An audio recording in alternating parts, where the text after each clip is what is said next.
The standard explanation for how cities grow is straightforward. People arrive. Population increases. Infrastructure follows. Roads are built to connect what already exists: homes, markets, workshops, communities. The grid comes after the crowd. That is the model we use to understand urban development across history. And for most of what we observe, it holds. Until you start looking at the numbers. In city after city, across the 18th and 19th centuries, surveyors platted streets wide enough to accommodate tens of thousands of residents decades before those residents existed. Not slightly wider. Not a block or two longer than necessary. Streets were grid for populations that, by any documented count, would not arrive for another 30 to 50 years. The roads were not built in anticipation. They were built as if the population was already assumed. That discomfort is not small. It is not isolated. And it does not resolve itself the longer you look at it. This video explores historical interpretations and unanswered questions found in existing records. It does not present definitive conclusions. Let's begin with what the historical record actually says about urban planning in this period.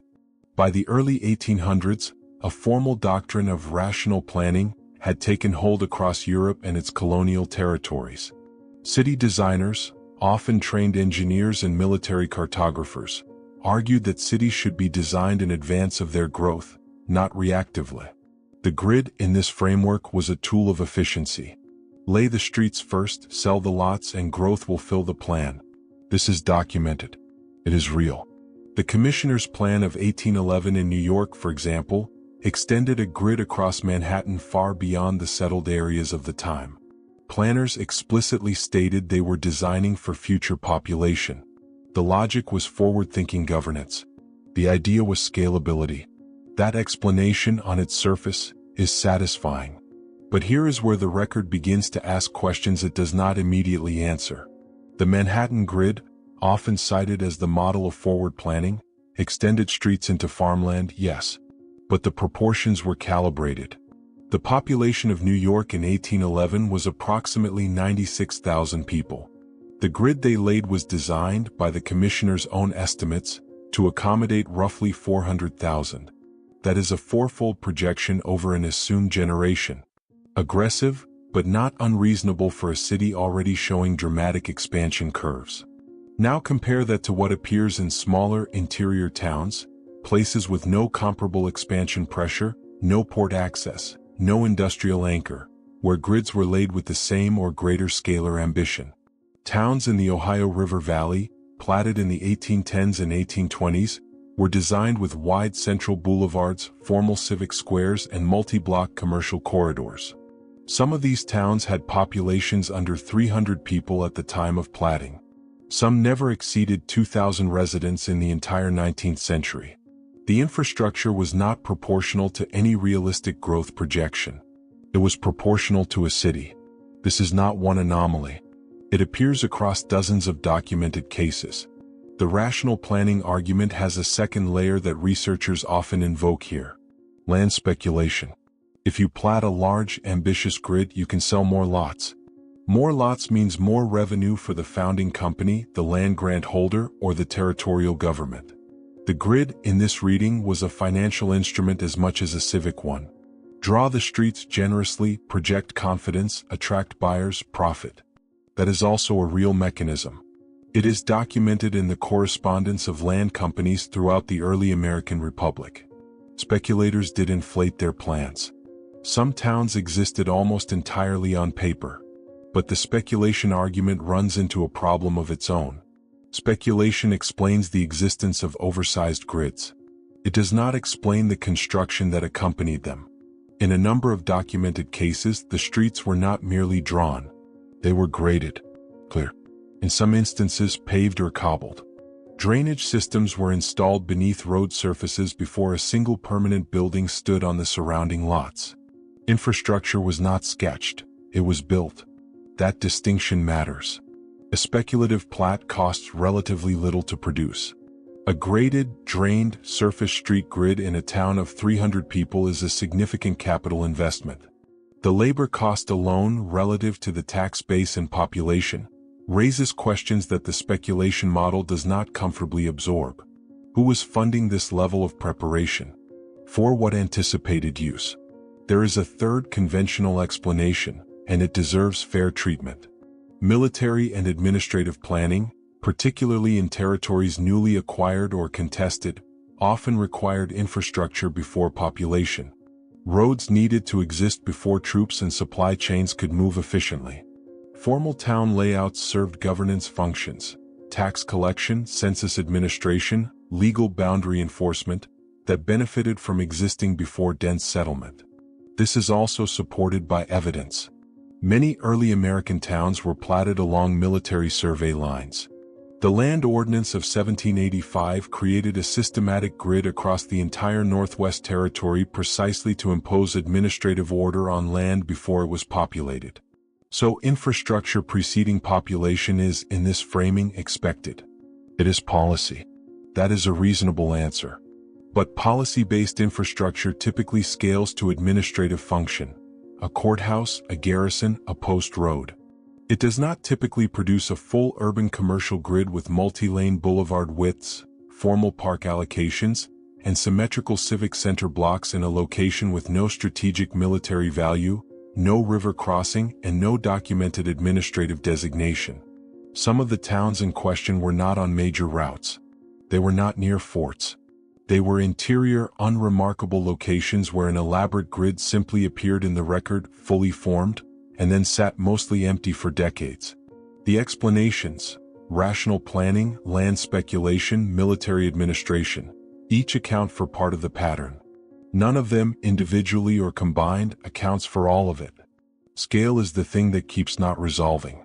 The grids are not slightly ambitious. They are not the product of optimistic rounding. In the cases that researchers have begun to document more carefully, the infrastructure is calibrated, precisely, consistently, for populations and activity levels that the historical record does not support having existed at the time of construction. That consistency is what makes the pattern uncomfortable. One town with an oversized grid is a speculator's gamble. 5 towns are a trend. Dozens of towns across different territories, different land companies, different decades, showing the same scalar signature. That is something else. What that something else is remains, in the documented record, genuinely open. The pattern in the Ohio Valley does not stay in the Ohio Valley. That is the first thing that becomes apparent when you begin tracing these grids systematically rather than case by case. What looks like a regional quirk, oversized streets, undersized populations, infrastructure arriving before demand, repeats itself with a consistency that makes regional explanation insufficient. The same scalar signature appears in the American Midwest. It appears in the Mid-Atlantic. It appears, with variations, in the industrial towns of northern England and the planned burghs of lowland Scotland. The geography changes. The pattern does not. This is not an argument for any single explanation. It is simply what the comparative record shows when you read across it rather than within it. Let us move to the United Kingdom, because the British examples are particularly well documented and particularly difficult to dismiss.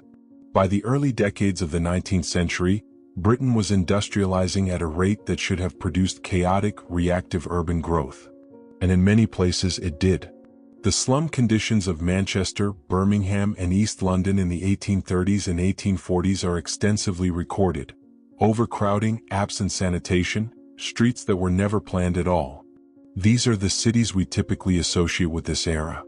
But running alongside these documented cases of reactive, overwhelmed infrastructure is another set of towns entirely. In several locations across Yorkshire, Lancashire, and the Scottish Central Belt, formal town grids were laid out with wide primary streets, designated market squares, and organized lot divisions, in places where the population at the time of laying could not have generated the commercial activity those grids were designed to serve. The market squares, in some instances, were large enough to accommodate weekly trade gatherings of several thousand people. The towns themselves, at the time of the grid's establishment, had populations in the low hundreds. The standard explanation offered here is philanthropic planning. Industrialists and land reformers of the era, figures like Robert Owen at New Lanark or the various cooperative settlement projects of the 1820s, believed in designing the ideal community in advance. Build the framework and moral and economic order will follow. That argument has genuine historical support. Model village planning was a real and documented movement. But model villages were specific, bounded, and ideologically motivated. They were exceptions, deliberately constructed as alternatives to the chaos of speculative urbanization. They were not the norm. The towns exhibiting the scalar pattern described here were not model villages. They were not associated with reform movements or named industrialists. They were ordinary market towns, administrative centers, and minor junctions, places with no recorded ideological purpose behind their layout. They were simply platted larger than their population justified. And they were built. That word keeps returning, built. It is worth pausing on what it means in this context, because the distinction between a drawn plan and executed infrastructure is critical to understanding why the standard explanations begin to strain. In Newcastle upon Tyne, the redevelopment of the city center in the 1830s under architect John Dobson and developer Richard Granger produced a formal neoclassical grid of wide streets and colonnaded facades. This is well documented and celebrated. The project was financially ambitious and, by contemporary accounts, largely speculative in nature. Granger borrowed heavily. Several phases nearly collapsed. What is less frequently examined is the underground infrastructure that accompanied the surface construction. Drainage culverts, arched pedestrian underpasses, load-bearing substructures beneath road surfaces. These were not afterthoughts. They were integral to the original construction. And they were scaled for traffic and use volumes that the Newcastle of the 1830s did not yet generate. Some researchers examining municipal records from this period have noted that the engineering specifications for subsurface infrastructure in several British towns appear to exceed what contemporary population data would demand. Not marginally, substantially. One interpretation is simply good engineering: build once, build for the future, avoid costly retrofitting. That is a reasonable and charitable reading. Another interpretation is that the infrastructure was not being built for a projected future. It was being built to match something already assumed to be present or recently absent. That second interpretation is not a conclusion. It is a question the record has not fully answered. Back across the Atlantic, the American examples accumulate in a way that becomes difficult to process one at a time. Consider the pattern in Indiana alone. 17 county seats were formally platted between 1820 and 1835. Of those 17, 11 were laid out with central courthouse squares flanked by grid commercial blocks extending 6 to 8 lots in each direction. The courthouse squares themselves, civic plazas designed for public assembly, were sized to accommodate gatherings in the thousands. The combined population of all 17 towns at the time of their platting was, by census estimate, fewer than 8,000 people. That is one state, one decade, one building type. The pattern extends into Illinois, into Missouri, into the territories that would become Iowa and Wisconsin. The courthouse square model, formal, symmetrical, commercially ambitious, repeats with a regularity that suggests not independent local decision-making but something more like a template being applied. Templates require a source. The source in this case is partially documented. Survey manuals, land ordinance guidelines, and territorial governance frameworks all recommended formal civic layouts. There is paper evidence of standardization. But standardization of form does not explain standardization of scale. A guideline that says, include a public square, does not explain why public squares in towns of 400 people were sized for towns of 4,000. The scale is where the template and the reality diverge. There is a phrase that appears occasionally in architectural history literature when scholars encounter this pattern without being able to fully account for it: infrastructure before demand. It is used descriptively, not analytically. It names the observation without explaining it.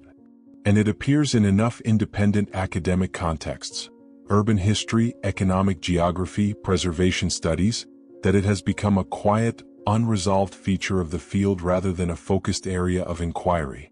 Some researchers who have pushed further on this pattern, examining the consistency of its appearance across regions, the specificity of its scalar signature, the peculiar regularity with which it clusters in certain historical periods, have begun grouping these observations under a broader interpretive label. That label is not yet part of mainstream historical discourse. It sits at the edge of documented inquiry, used differently by different researchers, applied loosely across cases that may or may not belong together. But it exists, and the pattern it attempts to name, the label when you first encounter it, seems easy to dismiss. Tartaria. It sounds like the name of a fantasy kingdom. It has the texture of internet mythology, the kind of thing that circulates in forums and gets attached to photographs of ornate 19th century buildings with captions demanding to know who really built them. For many researchers, that association alone is enough to set it aside. But the label has a longer and more complicated history than its current online context suggests. And understanding what it actually refers to, as opposed to what its more dramatic proponents claim, requires separating the term from its loudest interpretations. Tartary, or Grand Tartary, appears in European cartographic and encyclopedic literature from the 16th century onward.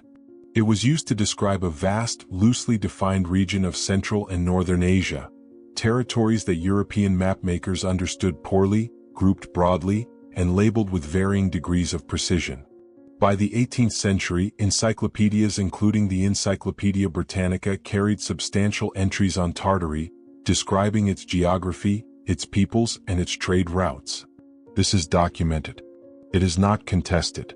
What is contested, and where the contemporary usage of Tartaria departs sharply from the historical record, is the interpretive leap that some researchers make from this cartographic reality to a broader claim about a lost or suppressed civilization that supposedly built the infrastructure we have been examining.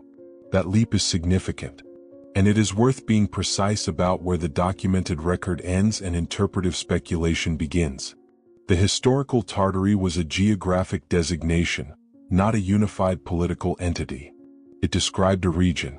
It did not describe an empire with a consistent architectural program, a centralized government, or a documented urban planning tradition. Researchers who treat the label as evidence of a specific civilization are working well beyond what primary sources support. That distinction matters for how we evaluate the pattern we have been tracing. One interpretation, the one that circulates most visibly in alternative history communities, holds that the oversized grids, the pre-population infrastructure, the scaled civic centers represent the remnants of a prior civilization's urban fabric. In this reading, the towns were not built from scratch by 19th century settlers and speculators. They were inherited, found, repopulate, and quietly incorporated into a new historical narrative that did not acknowledge their origin. Some researchers suggest this interpretation is supported by the speed of certain construction projects, the sophistication of subsurface engineering, and the consistency of the scalar pattern across geographies that had no documented contact with one another. This is a genuinely interesting interpretive position. It is also, as of the current state of the documented record, not supported by direct archaeological or archival evidence. The buildings and streets we are discussing have construction records, land deeds, contractor accounts, and material dating that place them firmly within the 19th century as conventionally understood. The interpretation is not impossible to hold. But holding it honestly requires acknowledging that it rests on inference, not documentation. A second interpretation takes a more measured position. Some historians and urban scholars suggest that the pattern we observe, infrastructure scaled beyond immediate population, reflects a systematic undercount in early census records rather than overbuilt infrastructure. Population in frontier territories was notoriously difficult to measure. Seasonal workers, itinerant traders, indigenous populations not included in official counts, and the general mobility of early American and colonial British populations may mean that the towns in question were, in practical terms, more active than the surviving numbers suggest. In this reading, the grids were not oversized. Our picture of the population was undersized. This interpretation has the advantage of staying within conventional historiographical tools. It requires no prior civilization, no suppressed narrative. It requires only that we treat early census data with appropriate skepticism, which most historians already do. One interpretation is that we are looking at missing people in the records. Another is that we are looking at missing records for the people. The difference between those two framings is subtle, but it changes what questions you ask next. A third interpretation sits between the two. Some researchers suggest that the consistency of the scalar pattern, its appearance across regions with different land companies, different surveyors, different governance structures, points not to a prior civilization but to a more organized, centrally directed planning effort than official histories typically acknowledge. In this reading there was coordination. Not sinister coordination, not suppressed coordination, but administrative coordination that operated at a level above the local and left fewer records than we might expect. Empires do this. Colonial administrations do this. The British Board of Ordnance, the U.S. Army Corps of Engineers, various land grant authorities, all of these bodies had the capacity to impose standardized planning templates across vast territories. Some researchers suggest the scalar consistency we observe is the fingerprint of one or more of these bodies operating more extensively and more ambitiously than the surviving documentary record fully captures. This interpretation is the most conservative of the three. It demands the least from the evidence. It asks only that we consider the possibility that the bureaucratic record is incomplete, which, for this period in these territories, is almost certainly true. What the label Tartaria does in its contemporary usage is collect all three of these interpretive possibilities, and several more, under a single term without clearly distinguishing between them. That is partly what makes it difficult to evaluate. It is not a hypothesis. It is a container. Different researchers pour different things into it. Some use it to mean a lost civilization. Some use it as shorthand for anomalous pre-population infrastructure. Some use it as a provocation, a way of pointing at the pattern and insisting that the standard explanations have not closed the case. That last usage is the most defensible and in some ways the most useful. Not as a conclusion but as a sustained question. Because the pattern does remain. The grids are there. The streets are wider than the populations that first used them. The subsurface infrastructure is scaled for activity that the documented record does not fully account for. The consistency across regions and decades is real, and the standard explanations, rational planning, land speculation, military administration, philanthropic design, each cover portions of the evidence without covering all of it. What you make of that gap depends on what interpretive tools you bring to it. Whether you reach for census correction, administrative coordination, or something more structurally unfamiliar depends on how much unresolved space you are willing to hold open. The record does not close the question. It simply hands it forward. And the streets remain, wide, formal, precisely laid, waiting for a population that the documents suggest had not yet arrived, in towns that were built as though someone was quite certain it would.